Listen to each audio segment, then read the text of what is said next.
Muito bom dia. Depois da vitória do Sporting, é o Benfica que hoje entra em campo na jornada 10, frente ao Vitória de Guimarães. O Benfica que chegou ontem ao norte do país, chegou ontem à noite ao hotel onde pernoitou. Como vamos ver nas imagens partilhadas pelo Benfica, havia muita chuva à chegada da equipa. Mesmo assim, foram alguns adeptos do Benfica que fizeram questão de estar a apoiar a equipa. O treinador José Mourinho e o capitão Otamendi foram dos mais aplaudidos, mais solicitados pelos, ainda assim, poucos adeptos que estavam no local.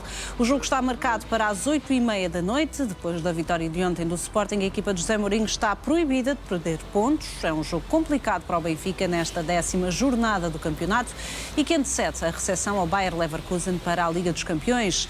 São os 2 jogos que o Benfica tem até à segunda volta das eleições, marcada para o próximo sábado, de hoje a 8 dias. Estas são imagens partilhadas pelo Benfica. Como dizíamos ali, Otamendi foi dos mais solicitados, parou para dar autógrafos àquela adepta e também tirar algumas fotografias. Também Pavlidis é um dos ídolos deste plantel do Benfica para os benfiquistas. Vemos outros jogadores, como por exemplo o Sheldrup e Frederic Auschwitz aqui nas imagens, nesta chegada marcada por muita chuva. Rui Costa garante que nada está decidido após os resultados da primeira volta das eleições do Benfica, mas mostra-se satisfeito com o resultado. O atual presidente do Benfica destaca que privilegia o papel de presidente em vez do de candidato e defende ainda que o processo eleitoral deve ser rapidamente resolvido para que o foco regresse ao dia-a-dia do clube.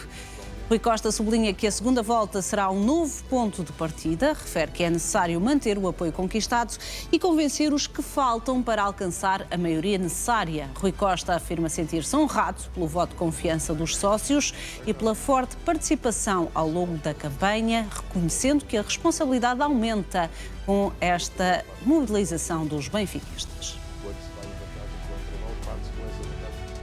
Humberto Coelho diz que vai trabalhar na área do futebol do Benfica, mas que ainda não estão definidas as funções que vai ocupar. A revelação foi feita no Record da Hora de ontem, aqui no NAU, onde o candidato a vice-presidente da lista de Rui Costa garante que vai ter influência junto aos jogadores e que terá um papel na SAD do Benfica, apesar de ainda não estar definido. Sobre José Mourinho, Humberto Coelho diz que a equipa vai melhorar e subir de rendimento, mas que precisa de 2 reforços. Relativamente ao eventual conflito entre o treinador e Noronha Lopes, Humberto Coelho alerta que são momentos difíceis e que requerem muito cuidado, mas avisa que Mário Branco é muito competente. Já José Mourinho diz que viu o debate entre Rui Costa e Noronha Lopes, mas recusa fazer qualquer comentário. O treinador do Benfica limita-se a agradecer o respeito mostrado por Rui Costa e Noronha Lopes para consigo, José Mourinho. Acrescenta que depois da segunda volta vai poder revelar tudo o que pensa sobre estas semanas de eleições no Benfica. Sobre a possível saída de Mário Branco, caso Noronha Lopes seja eleito, José Mourinho diz que não vale a pena falar de situações hipotéticas. O técnico esquivou-se também a questões sobre Bernardo Silva. Diz apenas que espera conquistar os campeonatos número 39 e 40 pelo Benfica, até porque isso corresponderia aos títulos 9 e 10 da conta pessoal. José Mourinho garante ainda que, ao contrário do que tem sido dito, não pediu os jogadores a Rui Costa para o mercado de janeiro. Tomás Araújo deve voltar ao centro da defesa do Benfica hoje, frente ao Vitória de Guimarães. De acordo com o Correio da Manhã, o jovem ganhou a dianteira a António Silva nas opções de José Mourinho. O técnico ainda não tomou a decisão final quanto ao 11, mas o Correio da Manhã garante que Mourinho está fortemente inclinado a repetir os titulares da goleada frente ao Aroca na última jornada da Liga. Ainda assim, uma das principais dúvidas prende-se com o centro da defesa. Recordo que António Silva voltou à titularidade frente ao Tondela para a Taça da Liga, depois de ter ficado de fora do jogo com o Aroca para o campeonato. Já Dedić está a recuperar bem da lesão muscular e o Benfica conta ter o jogador disponível para o jogo com o Bayer Leverkusen da próxima quarta-feira. De acordo com o jornal Record, apesar de ser praticamente certa a ausência do lateral hoje frente ao Vitória de Guimarães, Dedić deve estar disponível para o jogo da Liga dos Campeões. A equipa técnica do Benfica aguarda apenas luvas verde do departamento médico. Caso Dedić não esteja apto a jogar, Mourinho vai apostar em Auschwitz como alternativa para a lateral direita. Recordo que foi precisamente num jogo da Liga dos Campeões, na visita ao Newcastle, que Dedic se lesionou. O bósnio saiu aos 63 minutos com uma lesão muscular na coxa esquerda. Já o Sporting venceu o Alverca por 2-0 e igualou o Futebol Clube do Porto na liderança do campeonato. Depois de uma primeira parte sofrida, foram os golos de Ioannidis e Pote a dar a vitória ao Sporting. No caso do avançado grego, continua num excelente momento de forma e a conquistar cada vez mais o treinador Rui Borges, ao contrário de Luís Soares. Já Pedro Gonçalves, que chegou ao 7º golo no campeonato, marcou um grande golo de fora da área. Com este triunfo, o Sporting chega aos 25 pontos na Liga, igualando o Futebol Clube do Porto à condição no primeiro lugar. O Porto, que recordo, joga com o Braga amanhã. E já vamos ver as imagens e os melhores momentos deste jogo entre Sporting e Alverca, mas para já recordar o que disse o técnico Rui Borges, que recusa comparar Luís Soares e Ioannidis com Vítor Gyökeres. Os dois reforços do ataque do Sporting têm estado em bom plano, tendo o grego marcado o primeiro golo do triunfo por 2-0 com o Alverca após sair do banco. Questionado se podem fazer esquecer Vítor Gyökeres, o técnico não nega nem confirma. Rui Borges diz apenas que são dois belos jogadores que vão marcar a própria história no clube de Alvalade. Sobre Pote, que marcou um grande golo, Rui Borges diz que está num nível muito bom e acrescenta ainda que também Trincão está na melhor fase da carreira. A vitória coloca pressão nos rivais, que jogam frente ao Vitória de Guimarães, no caso do Benfica, e Sporting Braga, no caso do Porto, mas Rui Borges recusa olhar para os rivais, garante que no Sporting o foco é no próprio caminho. Fresneda lesionou-se e saiu em lágrimas deste jogo do Sporting frente ao Alverca. O lateral direito sofreu uma lesão no tornozelo direito, logo aos 10 minutos de jogo, e foi forçado a abandonar o relvado, mesmo depois de ter sido assistido pela equipa médica. Já a caminho do banco, Fresneda não conteve as lágrimas por se ter lesionado quando atravessava um bom momento de forma e estava a ser chamado com mais regularidade para o 11 inicial de Rui Borges.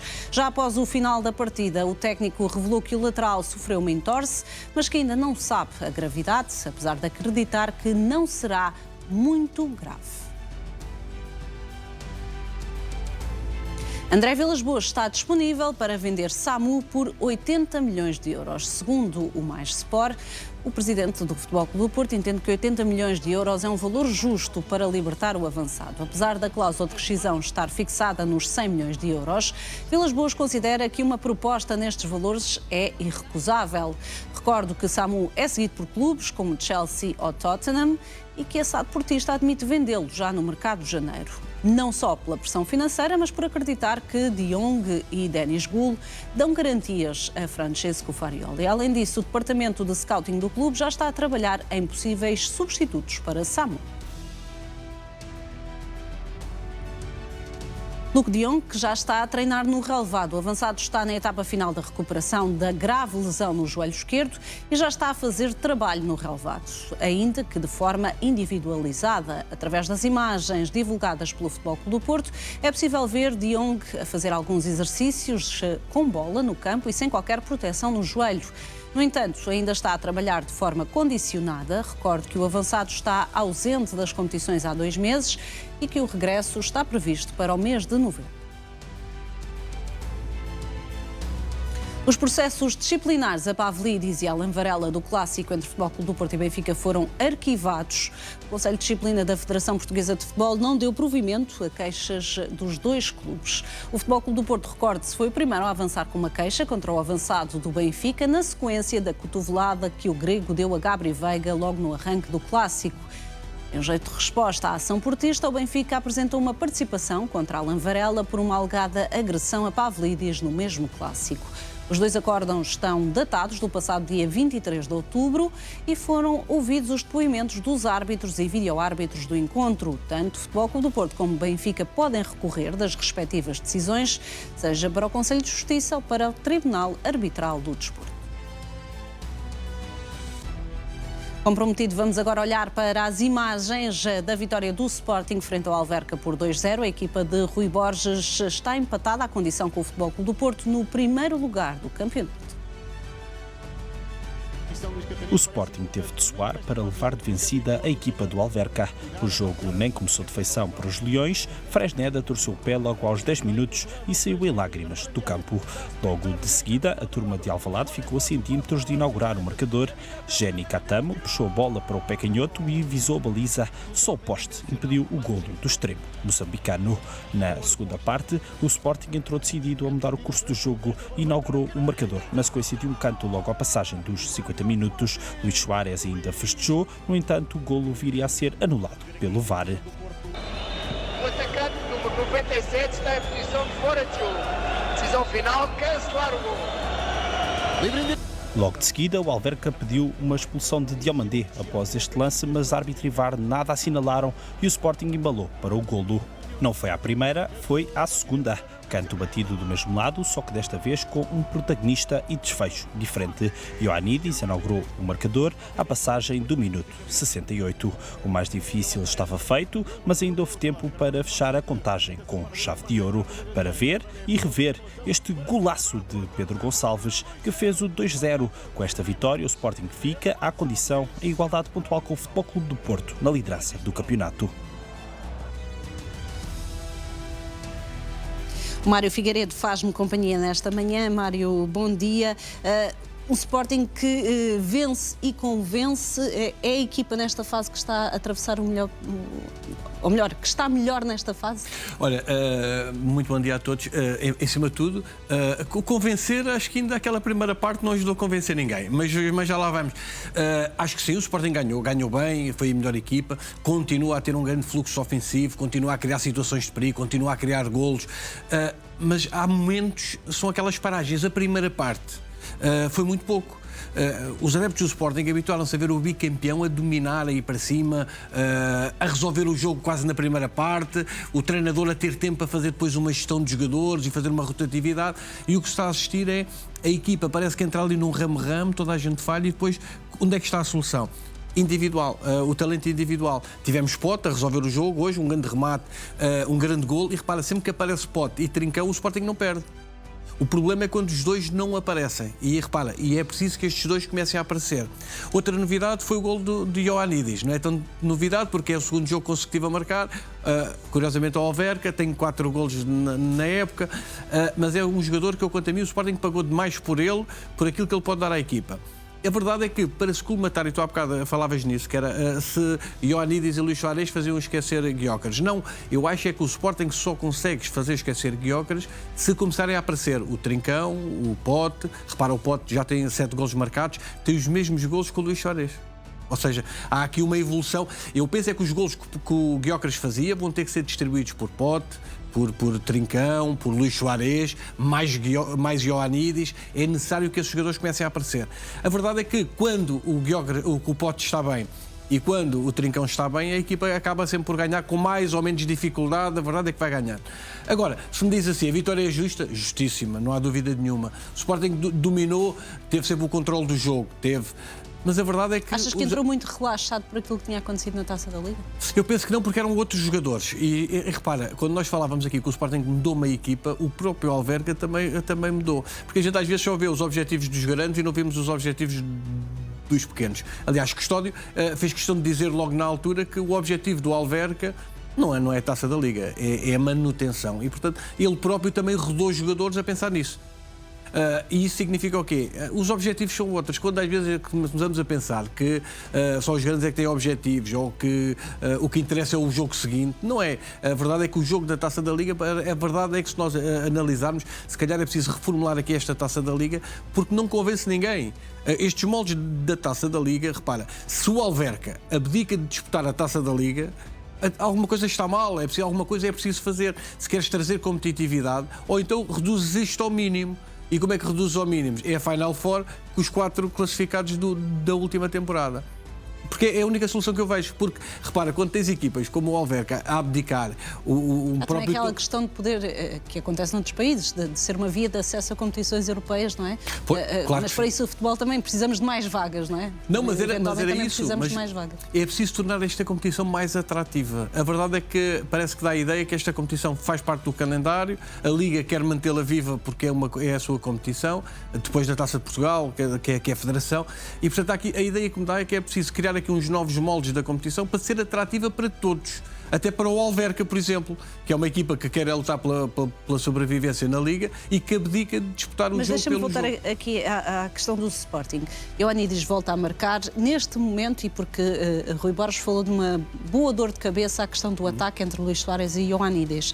Achas que poderemos ver num futuro próximo, de facto, Luís Soares a começar no banco e ser Ioannidis a escolha principal? Olha, eu admito a declaração de Rui Borges de uma tentativa de motivar Ioannidis. Ioannidis nota-se que precisa ali de um apoio, não está...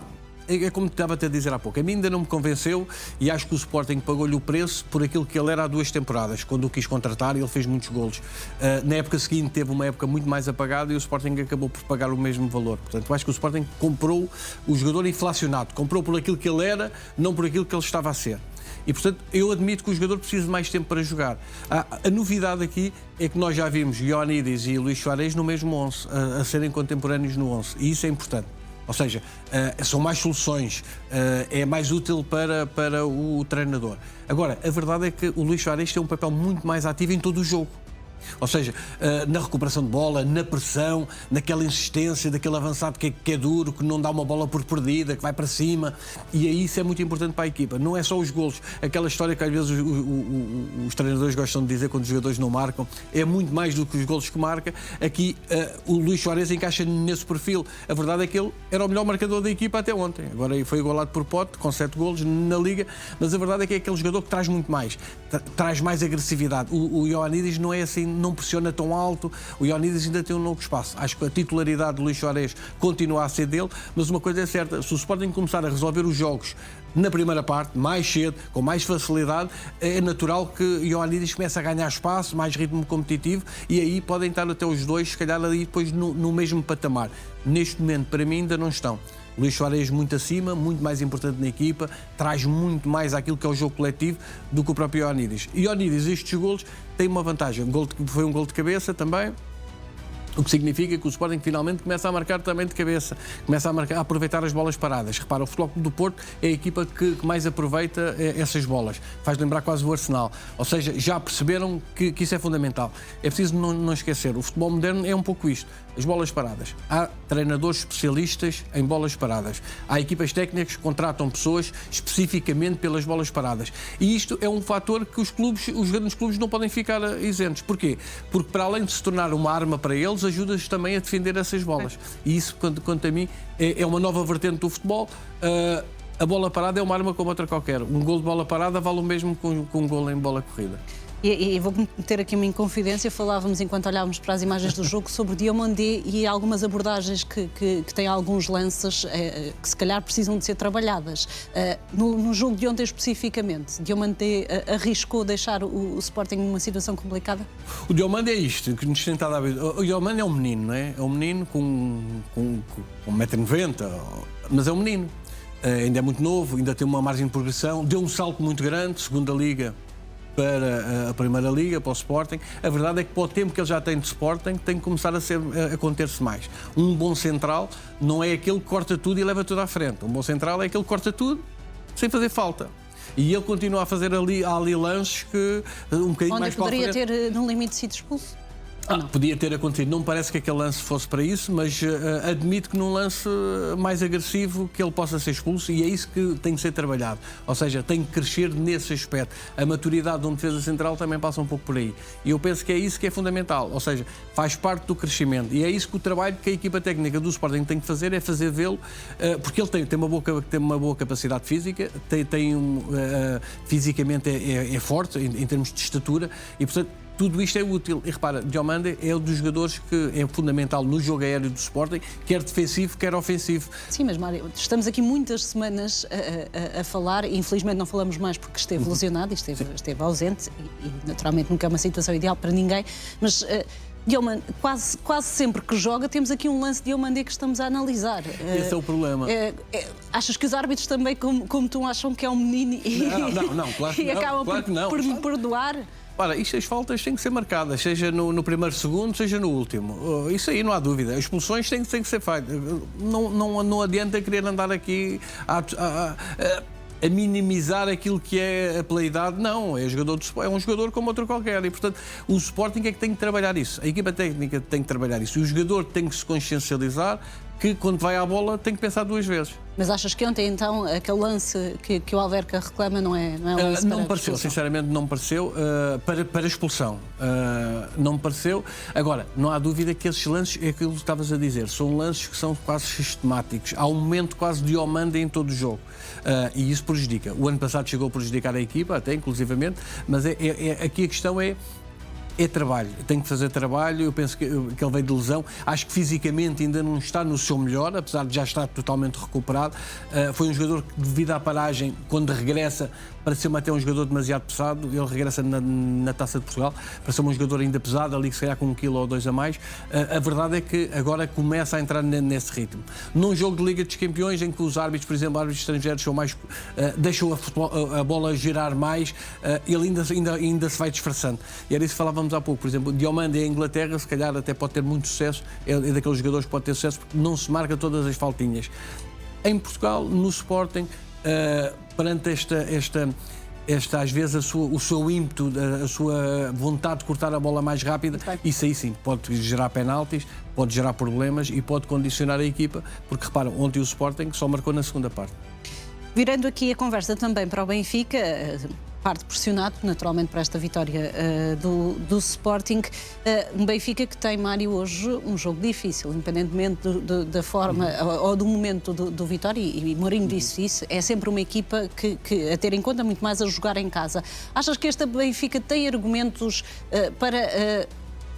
para confirmar o bom momento que parece estar agora finalmente a atravessar, vindo dos últimos resultados, não exibições muito exuberantes, é um facto, mas pelo menos mais consistentes. Tem hoje aqui uma boa oportunidade, Mourinho, para provar que finalmente já tem os dedos na equipa? Olha, é um jogo que vai ser difícil, é um jogo, até porque, como dizias há pouco, o fator casa. O Guimarães em casa, os próprios adeptos, é sempre um ambiente muito hostil para a equipa adversária, seja ele quem for, e conscientes que em Guimarães só há Guimarães, não há Guimarães, os adeptos de Guimarães não são Guimarães e Benfica, é tudo Guimarães. No caso, Vitória. Tens de dizer Vitória. Sim. E, portanto, logo por aqui estamos logo a ver que há aquele clubismo que é muito forte e os jogadores sentem isso também. É um jogo que vai ser complicado para o Benfica, é um jogo que eu acho que o Benfica tem boas hipóteses de ganhar, dependendo daquilo que possa acontecer. Ou seja, se o Benfica, à medida que o primeiro golo for tardando, se criar ali um ambiente de alguma ansiedade por parte dos jogadores, isso pode ser um problema. Repara, o Benfica tem marcado muitos golos em equipas mais fracas. Quero acreditar que o Vitória de Guimarães, apesar de não ser aquele Vitória que nós estávamos habituados, é um Vitória que, a jogar em casa, ainda se sente confortável e, portanto, terá aqui também um grande desafio e uma grande tentativa. Estou com curiosidade de ver, efetivamente, e a peça dizia isso, como falavas do Correio da Manhã, se joga o Tomás Araújo ou se joga o António Silva. A partir de Tomás Araújo... Não vai haver Edic, não é? Sim, estava a dizer que a partida de Tomás Araújo terá ganho a dianteira nessas escolhas, mas não havendo Dedic, poderá aqui mudar pois, e aí o plano poderá, do Mourinho, porque não é? Depende do que é que ele pensa fazer com Ógenes, não é? Se coloca Ógenes naquela posição ou se o colocar à frente, aí vai ter que mexer efetivamente na equipa. Não espero um Benfica muito ofensivo, um Benfica a dominar o jogo, penso um Benfica na expectativa e quase, no fundo, a tentar controlar o jogo, ter bola e depois, sempre que puder, ferir o Vitória, conseguir fazer uma vitória, porque repara, este jogo aqui é muito importante para já, porque é um jogo difícil para o Benfica, porque é uma deslocação difícil. O Sporting já ganhou, como dizias há pouco, e depois, repara, o Futebol Clube do Porto é aquele jogo também difícil com o Sporting de Braga. E, portanto, há aqui uma possibilidade de haver aqui uma redução de diferenças para o líder. Neste momento é o Sporting, que também tem 25, mas mais um jogo, e o Futebol Clube do Porto, que tem 25 pontos. Isto significa o quê? É não perder. O Benfica não pode desperdiçar esta oportunidade. E, portanto, tem, de certa forma, não descurando muito muita defesa, vai ter que efetivamente fazer golos se quiser vencer e sair, acima de tudo, vencedor da jornada. E quando eu digo vencedor da jornada, é se o Futebol Clube do Porto tiver uma escorregadela, poder reduzir essa diferença que tem de 4 pontos. Tem sido um tema recorrente também até nos debates, e porque vivemos num período eleitoral no contexto de Benfica. É ou não estranho que nesta fase, e o Benfica vai agora ter este jogo importante, uma lesão como a de Dedić num plantel reforçado com tantos milhões, não há Dedić e é preciso fazer aqui adaptações. Olhamos para o ataque e não é que abunda em extremos para José Mourinho poder aqui operar alguma surpresa. É de facto um Benfica frágil pela falta de opções e nem falo de lesões, a falta de opções com que partiu para esta época. É curioso dizer isso, porque efetivamente o Benfica tem um plantel desequilibrado. Tem um plantel desequilibrado e com uma particularidade. Os reforços não se tornaram verdadeiramente reforços. Temos o Obrador, que ainda não percebemos o que é que está a fazer. Se calhar algum jovem da equipa de formação podia resolver esse problema. Depois temos precisamente essas carências que têm estado a aparecer no plantel. Ou seja, essa dificuldade, esses desequilíbrios, que não é fácil para o treinador. Repara, quando tens um Ógenes, que tem um papel ativo, joga em várias posições no terreno, mas anda a saltar quase de jogo a jogo, troca de posição. Isso não é bom nem para o jogador, nem para o seu rendimento. Nós sabemos que ele não joga mal e que vai dar tudo e que não vai comprometer, mas a verdade é que também não está a dar aquele acrescente que a equipa precisa, que se calhar na posição dele, na sua posição dele se sente mais confortável, ele podia dar esse acrescente. A verdade é que não há. E porque anda a saltar, anda a tentar colmatar. É como o Tomás Araújo. Tomás Araújo, se me perguntas se é melhor defesa central do que lateral, eu digo é melhor defesa central. Mas se tiver que pôr o António Silva a lateral, em vez de estar a central, se é melhor que o Tomás Araújo a lateral, não é. E portanto, percebes, há aqui estas dificuldades que o treinador tem, e o José Mourinho, certamente pela sua experiência, vai acabar por resolvê-las ou tentar resolver, e daí que eu entenda perfeitamente quando ele diz que em janeiro precisava de reforços. Porque, efetivamente, se o Benfica em janeiro ou no final de dezembro, se estiver na luta pelo campeonato, vai ter que haver acertos, seja no mercado nacional, seja internacional. A verdade é que tem que vir jogadores para equilibrar pelo menos o plantel. Muito bem, Mário, já vamos voltar à conversa também, tendo em conta essas declarações de José Mourinho, porque o Benfica tem este jogo importante hoje. Será também destaque a seguir uma curta pausa. Até já. Rui Costa garante que nada está decidido após os resultados da primeira volta das eleições do Benfica, mas mostra-se satisfeito com o resultado. São declarações ontem à noite, em Viseu. Acho que ficou a ganhar o Benfica. Não é muito usual nos clubes haver este tipo de debates, onde se expõe as ideias, onde cada um diz o que tem a dizer e o que acha que deve dizer.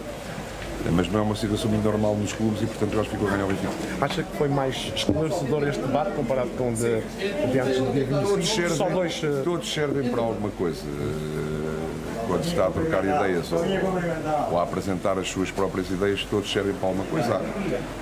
Muitas vezes também depende daquilo que sai das perguntas, daquilo que estamos a responder.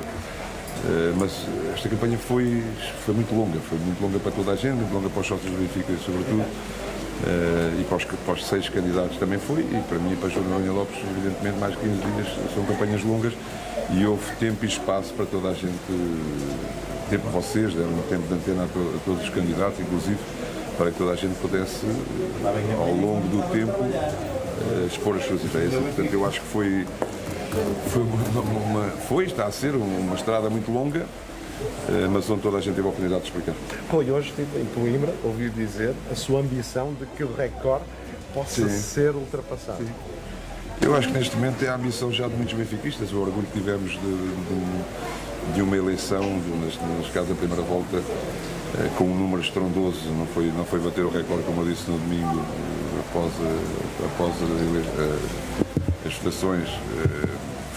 Foi atropelado todos os recordes mundiais em termos de clube e agora temos aqui a segunda volta e seria uma oportunidade muito bonita para mostrarmos ainda mais do que aquilo que nós somos e, portanto, é isso que eu faço, é esse apelo que eu faço, que as pessoas façam mais este sacrifício nesta estrada longa que estamos aqui a dizer, de uma campanha muito, muito extensa, mas que entre esse orgulho no benfiquista e que toda a gente vá no sábado votar e que se consiga bater esse recorde. Rui, eu pergunto-lhe se está ainda mais confiante. Portanto, depois da primeira eleição, se sente uma confiança redobrada.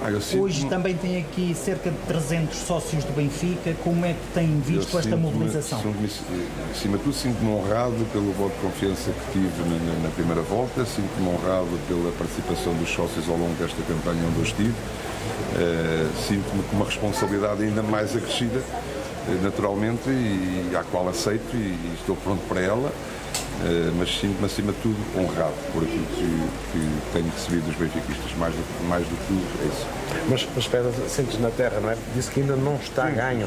Não está nada ganho. Se nós partíssemos para a segunda volta, como é um jogo de futebol, como se costuma dizer, foi a primeira parte do jogo e agora vem a segunda, mas quando se vai em vantagem para o intervalo, parte-se com essa vantagem para a segunda parte, aqui não.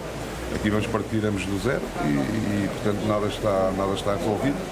Eu espero que aquilo que se passou na primeira, espero que o número que tive na primeira volta consiga mantê-lo, desses eleitores, e ir buscar aquilo que me falta buscar para fazer os 50%.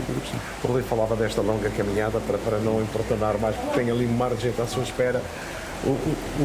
É importante que isto aconteça depressa também, para ficar resolvido, e o foco voltar apenas e só para as coisas. Essa é a parte essencial e é isso que tem custado, no fundo, a toda a gente desta situação. É que enquanto se está numa campanha tão extensa, o dia-a-dia do clube não está tão presente. Eu disse sempre, e assim fiz, privilegiei sempre e naturalmente o facto de ser presidente e depois ser candidato. Não abdiquei em nada de ser o presidente do clube e não vou fazer até o último dia, como é óbvio. Mas é importante que nos foquemos naquilo que é o dia-a-dia do clube, naquilo que é o que nós queremos para o clube e, portanto, que isto acabe realmente muito rápido para que os sócios possam também concentrar naquilo que é as suas equipas e, no fundo, todos nós estamos preocupados com aquilo que é o que importa naquele momento, que é estar com as nossas equipas. Okay? Obrigado. Muito obrigado.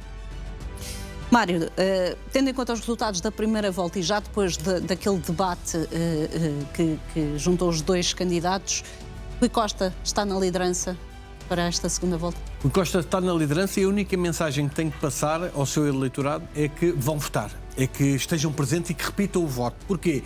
Porque às vezes pode entrar aquele facilitismo que muitas vezes acontece, que é já está ganho, se eu não for não há problema.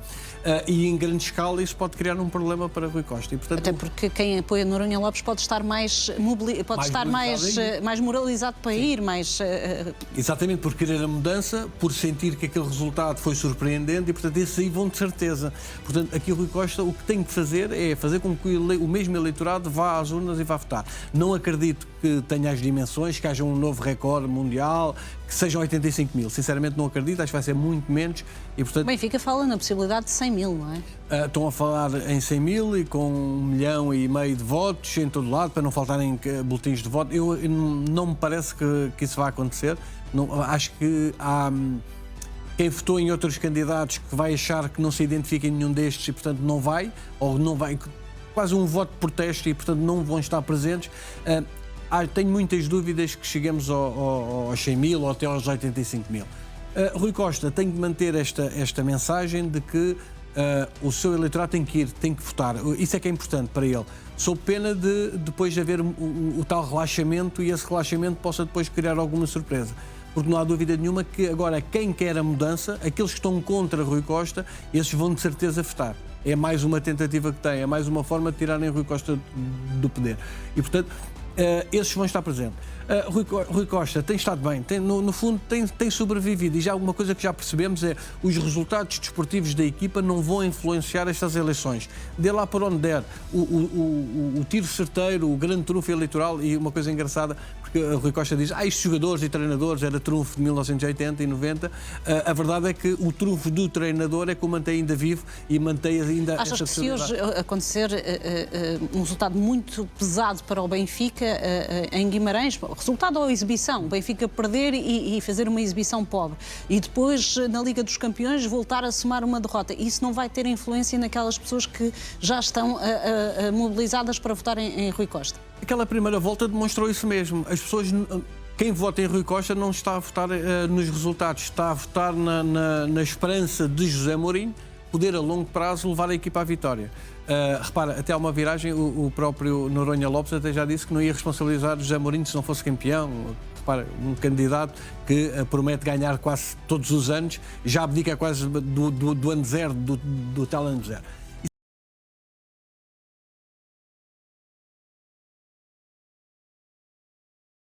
Mas achas que a paciência dos adeptos em relação àquilo que José Mourinho pode fazer ainda se vai estender no tempo?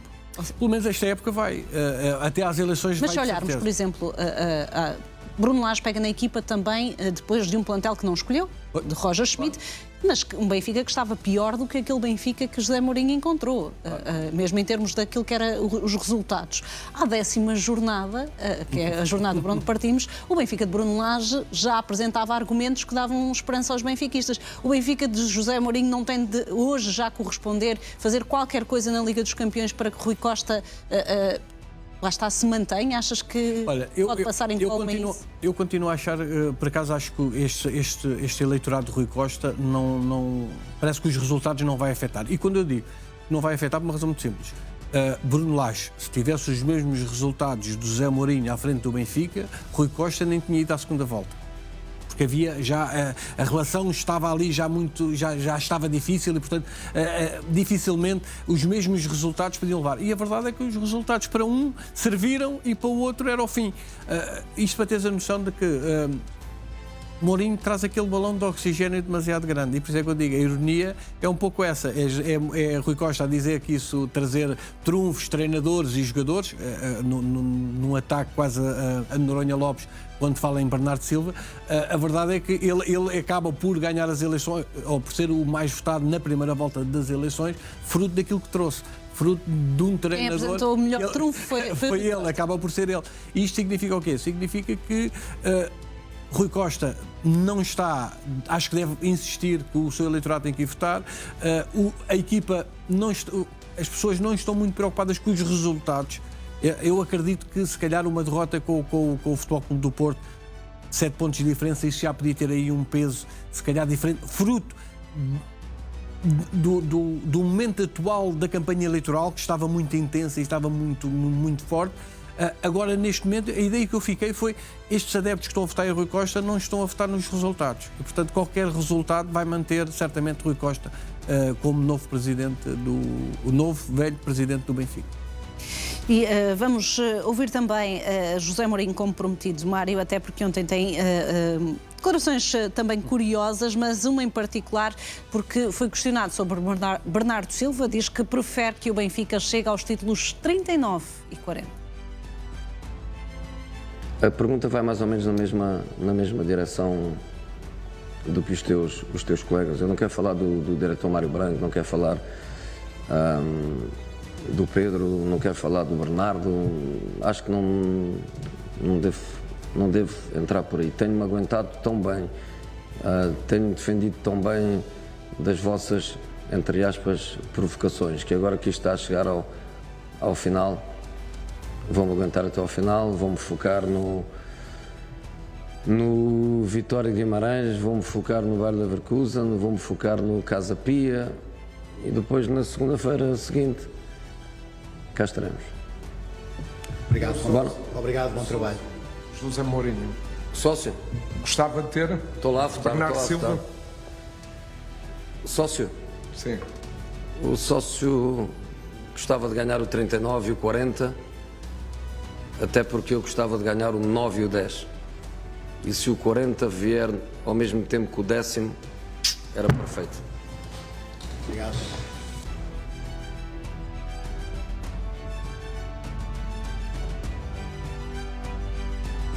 Mário, aqui a chutar para canto a questão Bernardo Silva, mas lá está, a apelar àquilo que os adeptos mais querem, não é? Que no fundo é os títulos, com ou sem Bernardo Silva. É comunicação. E se há uma coisa que ele é forte é isto. Ele ficou embaraçado com a questão, aquela pausa que ele faz, a questão do Pedro Neves de Sousa, faz com que ele tenha ali aquela pausa para pensar. E como é que ele se vai limpar de uma pergunta que era difícil e que se impunha, e uma pergunta bem feita, o que é que ele faz? Vai dar a volta e vai buscar precisamente isso, que é a tal relação com os adeptos. Quer é o 39. O que é que os adeptos querem? Querem o 39. O que é que ele diz?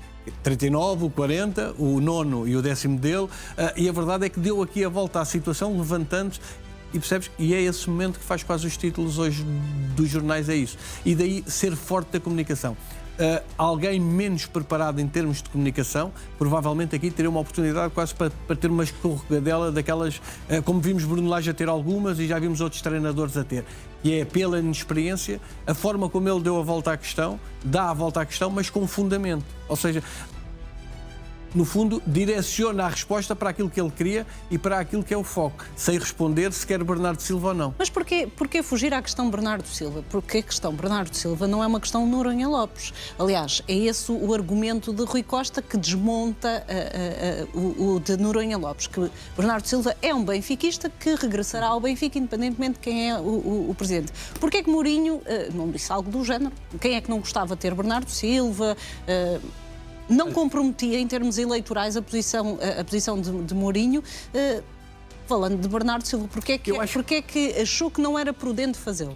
Eu acho que é uma tentativa de não dar força ao outro candidato, a Noronha Lopes, que foi ele a bandeira de Noronha Lopes é efetivamente Bernardo Silva, é não lhe querer dar força. E depois há aqui outra situação, que é, se há uma coisa que já percebemos, Bernardo Silva continua a ter um grande peso entre os benfiquistas. Depois há uma questão de egos. José Mourinho está mais humilde, mas continua... Não está assim tão humilde. Não gostava de ter Bernardo Silva? Não sei, iria ter que... Para já, repara, é que Bernardo Silva, pelos sucessos que também teve em termos desportivos, também tem um grande estatuto. E, portanto, é um estatuto, não sei até que ponto, em termos de balneário para o confronto com José Mourinho, quando um dia que as coisas possam correr mal, se calhar Bernardo Silva confrontava... Mourinho já lidou com plantéis com grandes estrelas. Pois já, e esta é uma delas, só que pertence ao outro candidato. E eu penso que há aqui uma tentativa. Eu acredito que José Mourinho ainda vai falar sobre Bernardo Silva, provavelmente a seguir às eleições, mas a seguir às eleições, dependendo depois do resultado. A verdade é não querer dar um trunfo ao opositor, ao presidente que o foi contratar. E isso é preciso não esquecer. José Mourinho diz, repara, há uma altura que ele até diz: eu tenho andado aqui, tenho-me andado a safar, no fundo, das questões que me têm estado a fazer sobre as eleições, mas a verdade é que mais cedo ou mais tarde ele vai ter que depois abordá-las. E a verdade é que ele tem conseguido fugir. Não, como é que eu tenho a dizer? Não valorizou esse trunfo eleitoral de Noronha Lopes para não ferir ou para não tirar aquela capacidade que Rui Costa ainda pode ter para ganhar as eleições e que parece lançado. José Mourinho responde à questão, apelando depois aos adeptos e aqui a fugir. Outro treinador teria certamente escorregado nesta rasteira e teria, se calhar os títulos seriam outros, não seriam o 39 e o 40. Sobre a questão Mário Branco, parece-te que há a real hipótese de, se Noronha Lopes for eleito, Mourinho bater com a porta, porque Noronha Lopes já disse, já escolheu quem é o diretor desportivo e que, portanto, não haverá espaço para Mário Branco. Se Mário Branco sair, Mourinho sai? Eu penso que essa questão ainda não se mete, ainda não se coloca a José Mourinho. E não se coloca porquê? Porque face à vantagem, e vamos dizer isso, que Rui Costa está a ter nas eleições, eu penso que essa questão neste momento ainda não é um problema. Ou seja, as coisas, a primeira volta não podia ter corrido melhor a Rui Costa. A verdade é esta. As coisas correram tudo bem, liderou, quase que era eleito como presidente logo à primeira volta. Aqui a questão é, José Mourinho pode ser um problema a seguir. Para já, não me parece que seja esse problema fruto da vantagem que Rui Costa tem. Mas imaginando que as coisas dão uma volta, que Noronha Lopes ainda tem tempo para fazer campanha e saca de algum trunfo que possa fazer aqui toda a diferença. Ainda vai almoçar com o Bernardo Silva a Londres. Que consiga de alguma forma mudar até a percepção, porque depois uma coisa é a percepção que todos temos antes das eleições, outra coisa são os votos que as pessoas depositam em urna. Mas que possa aqui mudar as coisas. Parece-te mesmo que José Mourinho poderá... lá está, para ficar com o presidente que à partida percebemos que é o presidente com quem quer continuar a trabalhar, com a equipa com quem quer continuar a trabalhar, que Mourinho possa mesmo publicamente dar a entender que se Noronha Lopes vencer, que sai do Benfica, e isso faz diferença? Eu penso que isso aí poderia efetivamente ter o tal peso. Se Mourinho tem o peso de manter Rui Costa na luta pela presidência do Benfica, também pode ter o inverso. Aquilo que me parece é que neste momento ainda não está certamente preparado para isso. Não tenho dúvidas nenhumas que se Noronha Lopes entrar, vai haver a tal mudança, né, se for ele o presidente, mas a diferença é tão grande que eu acho que isso ainda não se põe. Porque, repara, não tenho dúvida nenhuma... Mas achas que bateu Mário com a Branco... porta mesmo, Mário? Não, É a minha penso que primeira não. questão. Eu penso que não, até porque, repara, os contratos têm os dois lados. O Benfica, em relação a ele, se o despedir vai ter que pagar e ele sair vai ter que pagar ao Benfica. Se me dizes, ele pode pagar com facilidade, pois, mas se calhar o Benfica paga com mais facilidade do que ele, né? Porque a verdade é que o dinheiro que ele tem é dele e, portanto, ter que pagar para sair é uma coisa que não vimos. Já vimos foi Mourinho a ser pago para deixar. E por isso não me parece que isso fosse uma questão. Acho que iria tolerar e depois, eventualmente, numa renovação de contrato ou numa outra possibilidade, Mário Branco poder voltar. Repara, os elogios que José Mourinho fez a Mário Branco quando ele sai do Fenerbahçe foram elogios muito grandes. E a verdade é que ele depois deixou de estar com o Mourinho, também seguiu o seu caminho. Que reencontram-se agora. Se foi combinado ou não, isso vamos deixar depois para as memórias de alguém que um dia irá escrever e iremos perceber isso, mas a verdade é que Mário Branco é um homem da confiança de José Mourinho. E, portanto, acredito que isso aí possa gerar alguma fricção, ou até mesmo uma saída de Mário Branco. Imagina, Noronha Lopes podia até ganhar as eleições, Mário Branco pode deixar este cargo, mas poderia depois assumir efetivamente até outro, mais perto da equipa, mais perto de Mourinho. Muito bem, vamos avançar também com o Futebol Clube do Porto, porque André Vilas Boas está disponível para vender Samu por 80 milhões de euros. Segundo o Mais Sport, do Correio da Manhã, o presidente do Futebol Clube do Porto entende que 80 milhões de euros é um valor justo para libertar o avançado. Apesar da cláusula de rescisão estar fixada nos 100 milhões, Vilas Boas considera que uma proposta nestes valores é irrecusável. Recordo que Samu é seguido por clubes como Chelsea ou Tottenham e que a SAD Portista admite vendê-lo já no mercado de janeiro. Não só pela pressão financeira, mas por acreditar que De Jong e Dennis Gul dão garantias a Farioli. Além disso, o departamento de scouting do clube já está a trabalhar em possíveis substitutos para Samu. Parece-me aqui uma verdade lá para Alice, 80 milhões no mercado de inverno, Mário. Estaríamos aqui certamente a ter discussões muito interessantes se algum clube português recusasse ou não. Repara, os 80 milhões, nós falamos de 80 milhões, efetivamente eram bem vendidos, portanto é uma boa meta. E no mercado de janeiro, é isso que estamos a falar. É um valor justo. Agora aqui a questão é, dependendo daquilo que o Futebol Clube do Porto possa estar. Será que André Vilas Boas tem essa capacidade de poder abdicar, de lutar pelo título de campeão na máxima força, depois mas de um achas que jogo tão grande? Quando regressar, e Dennis Gul, que também está a passar um bom momento, que não são garantias? São garantias. Não dão garantias, aliás. O Luke de Jong dá, só que o Luke de Jong lesionou-se ao fim de poucos jogos. E isso é um problema. A gente não sabe quantos jogos é que, face à idade, mais tempo de recuperação, é que vai regressar, ausências maiores, e isso é um problema, porque repara, a verdade é que o Luke de Jong até estava, antes de se lesionar, já tinha quase ganho a titularidade a Samu. Se nós nos lembrarmos, Samu passou ali uns jogos no banco. Isto significa que havia essa possibilidade. A verdade é que essas lesões sucessivas e a venda de Samu, se nós pensarmos um bocadinho, pode ser o Porto também a comprometer, porque os golos dele vão fazer falta. Samu dá muito à equipa, no jogo aéreo, nos golos que tem feito, e portanto aí pode ser um problema. 80 milhões é aqueles valores... Um clube português não pode recusar um valor de 80 milhões. E se nós analisarmos, é um jogador ainda jovem, repara, internacional espanhol, e portanto isso agora a seguir ao Mundial ainda pode valorizar mais, portanto não sei se não pode ser um risco vender no mercado de janeiro. É um bom valor, sem dúvida nenhuma, mas se calhar a seguir ao Mundial podia render mais.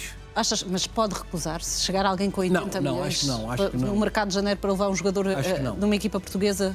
Acho que não, mas é preciso também não esquecer que custou 30 milhões. Portanto, já estamos a falar de um lucro só de 50. Abaixo dos 80, sim, mas abaixo dos 80 pode já não compensar.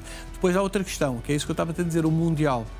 Se podendo ele ir à seleção espanhola, pode valorizar, pode sair mais valorizado a seguir ao Mundial e aí se calhar... Mas achas que a meta dos 100 milhões pode ser alcançada? Só com um grande Mundial de Samu, face à idade que ele tem, no final da época, a seguir ao Mundial, ele ganhar protagonismo na seleção espanhola, eu aí acredito que sim. Por si só, por aquilo que tem estado a fazer no Futebol Clube do Porto, pode não ser suficiente. O futebol, houve aqui uma viragem também no futebol, mas já se sabe que por quem marca golos paga-se. O Gyökeres não foi pelo valor que se calhar merecia ter ido, fruto também da idade que tem. Porque tem muita idade, já tinha mais idade. Samu, um bom Mundial, até pode ser vendido por mais. Muito bem, Mário. Marcamos encontro daqui a pouco para atualizar toda a informação à Liga Douro, Liga Now, assim é que é, daqui a pouco à hora de almoço e também mais tarde, mas agora a Vânia Nunes traz toda a atualidade no jornal à hora de almoço. Até já. Este programa é patrocinado por Lebul.pt, apostas desportivas e casino online. Por vezes, para ver o mundo de um novo ângulo, é preciso fazer o que nunca foi feito. E chegar onde nunca se esteve. Com o novo Jeep Avenger 4xE, por 199€ por mês.